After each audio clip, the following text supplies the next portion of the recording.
Hey yo, hey yo, yo, what's up everybody? It is time. Hello, it is I, or Expert, and we're gonna get into the patch notes that will be out later today. And this will come live as soon as the maintenance starts. That is the plan. So, what's in this update for this week? For one, we got Tyr. Tyr looks crazy. I don't even know how to explain this, but Tyr is actually built different. If you haven't seen the videos that I already posted about him from different content creators, bruh, this dude is kind of built different, and it's not even funny. He works better than most festival characters, and he's not a festival character. He's a 600 banner character, bro. He's just a Ragnarok guy. But you know what? He is the God of War, Tyr himself. So I respect the grind. I really do. For him to be as strong as he is, it makes sense. He is the God of War. If he was underwhelming, I would have issues. I'm going to be honest. But, you know, he does his thing. Now, if we want to talk about what he does, let's go ahead and see. Because you can see he has a bond and everything. This man's just, they went crazy. And now let's talk about it. He is a red unit, which, you know, makes sense. I was making a very, very funny meme saying that he could be red, green, or blue, and I was saying that he was blue, and people did not like that. But we move. He is red, so strength units, he'll get countered by blue units eventually, but you know, it is what it is. So his base stats are pretty fucking good. 110% crit chance and 190 crit damage for level 1 base stats is nutty. That's not no super awakening or nothing. That's just stupid. Like, okay, we move. He has his first skill, Afterburner. Inflicts single target pierce. That's pretty much all it is, but it hurts. Trust me. His base pierce at level 1 is 70%.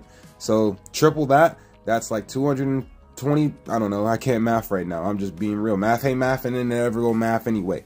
But pierce card, gonna hit. It does. He has an AoE weak point. It's gonna hit. But when you realize, like, he has a pierce card and an AoE weak point card, where's his debuffs coming from? We'll get to that in a second. And that comes after the ultimate. Increases the attack related stats of all allies by 5% and inflicts sever damage to one enemy. Or to all enemies. I read that a little ahead of its time. So he has an AoE, sever, and it also increases the attack related stats before the ultimate procs. And the multipliers are as follows. At least the buff. Let's talk about the buff. The sever ultimate, we don't really care about that. Let's see, the old multiplier goes from 5 to 10. Oh, 5 to 10. I don't know why. What? I don't get that part. I'm assuming that's something to do with his passive. But it goes from 5 to 10 to 20, 25, 30, 40, 50, and 60. So if you have him 6'6", he gets a 60% attack-related stat increase. That's rude, bro. That's insane. I don't think I've seen something go that high in a long time. I'm gonna be honest. 60% attack-related stats. Is that for everyone on the team? It is for everyone on the team. Wow, that's crazy. Alright, but we moved because we got all these weird-ass ads. Now, to the passive. This is the good stuff. Merciless Strike. This passive's kind of built different. Let's talk about it. His passive is, at the start of battle, applies Berserk to applicable allies, and it's only for 1 turn. Oh, no. Okay. We don't talk about that. I just dropped something. Let me rephrase that again because I was not paying attention, apparently. At the start of battle, applies Berserk to applicable allies, and for 1 turn, taunts all enemies. Berserk, which we will get into where does this say it? Doesn't really say what Berserk does. Oh wait, I could just click on it. I'm slow. When using skills, for every 1% of diminished HP, increases attack by 1.5% up to a max of 50%. Increases damage dealt with single target skills by 15%. So, at the start of battle, his attack immediately scales off of his HP. And if he goes second, you're kind of cooked. But yeah, that's interesting. So for every applicable ally in battle, increases the ally's damage dealt by 5%, which is applicable allies being Ragnarok and Unknown. So roughly, you should always have a 15% damage increase. And increases the hero's crit damage by 45%. That's crazy. Additionally, at the start of ally's turn, applies 40% crit reduction for 1 turn on all enemies. That is where his debuff comes from. Once he basically has, like, you know, Wedding Brunhild passive, where she starts off, she gives you attack and defense lower. That's him. He lowers your crit reduction. Real. In actuality, in game, it's called crit resistance. So Yeah, he already has a high ass crit chance as it is. So if he misses a crit, I would be astonished. But he might miss a crit against Goddess teams. Who knows? Tristan in the back line, kind of crazy. But yeah, his passive is stupid. But let's go to his bind. It's bond, bind, unity, whatever the fuck you want to call it, right? It's here. And what it does is increases the crit defense of applicable allies with this bind, which would be who? Who are applicable allies? Okay, I'm going to assume anyone with the bind, which would make sense. That's a weird way to word it. Just say increases the crit resistance. Just say increase the crit defense of whoever has this bond effect by, you know, the numbers. 20 at 1, 6, 25, 30, 40, 50, and 60. Crit defense increase is, like, cool. And I can see him doing pretty well on, like, what's his face? Lost Van Medley, LR, with Holy Relic, because he's going to have a lot of crit defense if you put this bond on him. So he just doesn't take damage if you crit him. Or crit defense. But his crit resistance is still, like, negative. So you're going to crit him, which means you're doing negative damage to Lost Vein if you have him 6/6 and you put him on Lost Vein. But again, applicable allies can mean anything. But I would assume it's whoever has the bond. So, yeah. So, overall, the man's built different. He is, like, crazy. But let's see. The new content tab. What are we working with? We got a new card set with the giant twins and the boar hat. Increases giant race allies damage dealt by in %. Increases their defense related stats by X% if they are debuffed. In being 5, 7.5, and 10 for leveling. 1, 3, and 5. Okay. Respectfully. It's not going to do a lot. Giant teams are still never going to be in the meta. And I assume they will never touch meta until these two giant Ragnarok characters come out. Because we already got majority of the giant characters that are in the show. The only one we're missing would be Dubs or the other guy. I don't remember who was who. But, you know, from the Cursed by Light movie. The giant in that movie. That's the only giant we're missing in terms of actual story.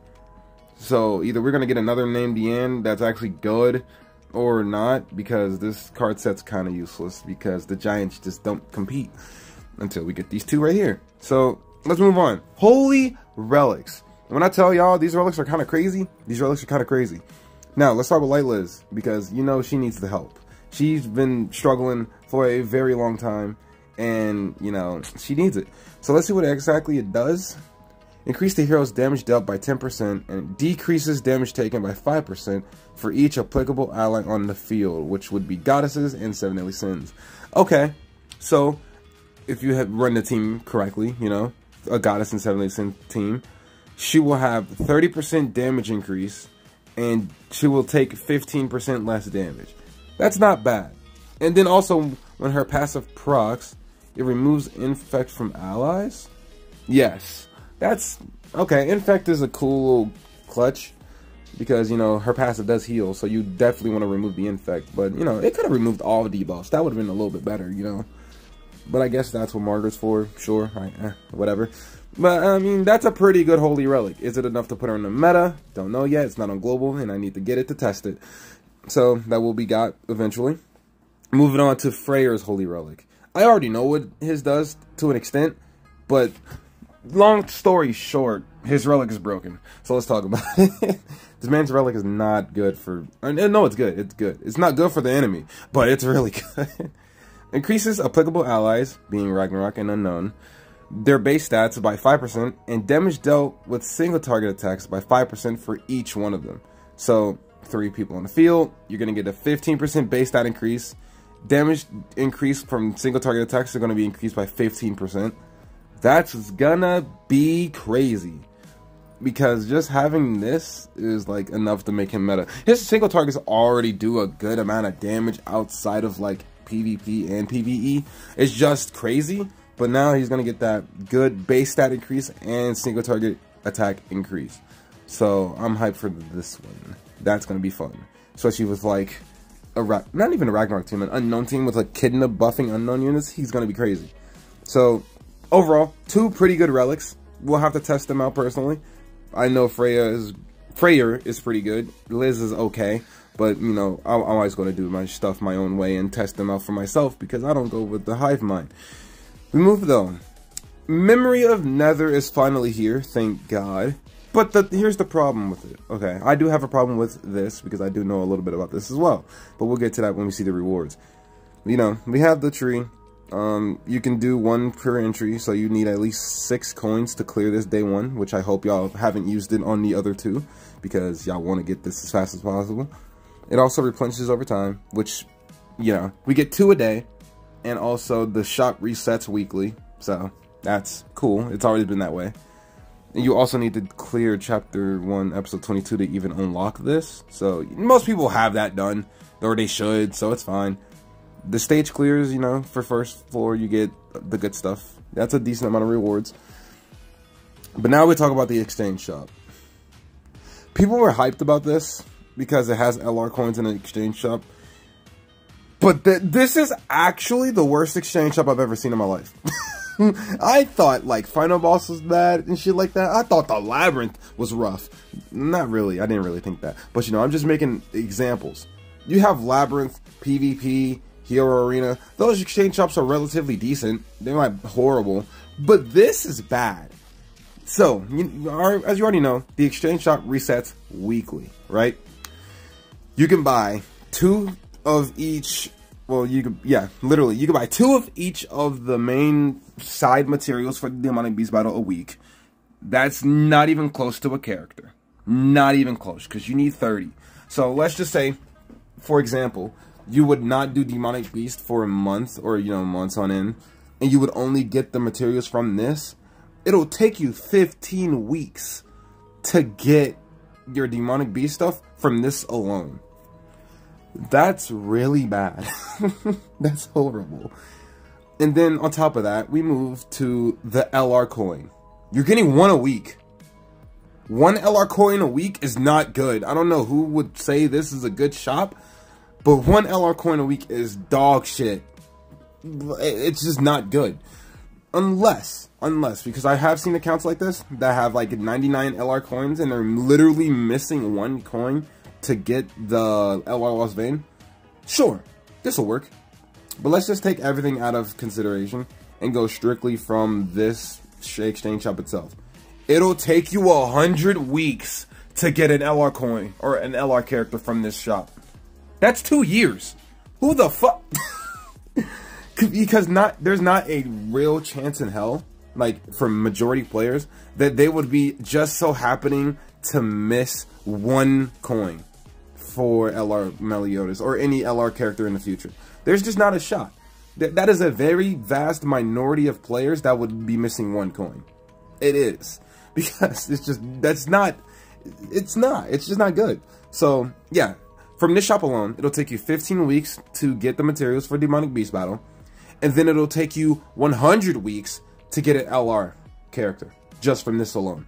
Now, I get it. We're going to be having Labyrinth and Hero Arena bounce back and forth. And we're going to get our LR coins from that.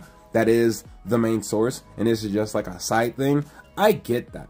But having 1 extra coin a week is not finna save you from, like, majority of catching up with LR characters. Unless, again, you're that 1 percentile of people that literally are missing 1 character or 1 coin to get the unit. Which is very, very, very situational. But, you know, that's just me. Overall, I don't like this shop. 1 coin a week is dog shit, and 15 of these, or 2 a week for the Demonic Beast materials is also pretty bad. That's just me, though. You say what you want. I don't like it. Anyways, we move. We've spent a lot of time on that. That's probably the most nitpicky thing I've got on this update, which is that shitty-ass shop. But, you know, we chilling. Now, let's go move on to the costumes. I fuck with this first one, the one that looks like he's a real God of War. I don't know about the axe. The axe is kind of mid. It looks retarded. And it looks 2D in-game, so I don't like it that much. The pirate one is pretty mid, not gonna lie. And then this one at the bottom, purchasable with diamonds, but it's like a Yakuza type fit, pretty fire. So I'll fuck with 2 out of 3 of these. That's not bad. Tristan's outfits are pretty good. I'm not a fan of this haircut that's on the 3rd outfit here. It's really ugly, and like, I don't know, I guess it's just who runs this game officially for the like designing of characters. Is it global, is it Korea, or is it Japan? Whatever it is, they don't know how to design hair, and I just know that for a fact. This hairstyle is hideous. There's no one in their right mind that thinks this is a good hairstyle on that 3rd character. Same with like the hairstyle on the 3rd outfit of tier. They're not good. But like the Grandcross has never been able to make good, really crazy hairstyles. Or if they did, it's one outfit out of the 7 they'll release for a single character. For example, tier hairstyle for the first one, goated. This one doesn't even have hair. He has a hat on, and this hairstyle is kind of mid. It just is. Like Tristan, for example, I like the hairstyle on the first one with the goggles. The second one, the second one is. You can take the hood on and off, but if the hood is off, it's just Tristan's hair, if I'm not mistaken. I'm not entirely sure about that one, but I'm pretty sure without the hood, it's just his hair. Or if it's not a hood you can take off, it's just a hood. So that's just bad. And then we don't talk about the yee-ass haircut Tristan there. We skip that. But regardless, we get his outfits. And according to Davo, Davo has Tristan 6'6" in the Max Cosmetics, and his Tristan is about like 68k CC. So his CC is actually not dog shit, so that's pretty nice. Now we move. We got our bundles. We already know how that works. It's the same thing every week. We got new bundles.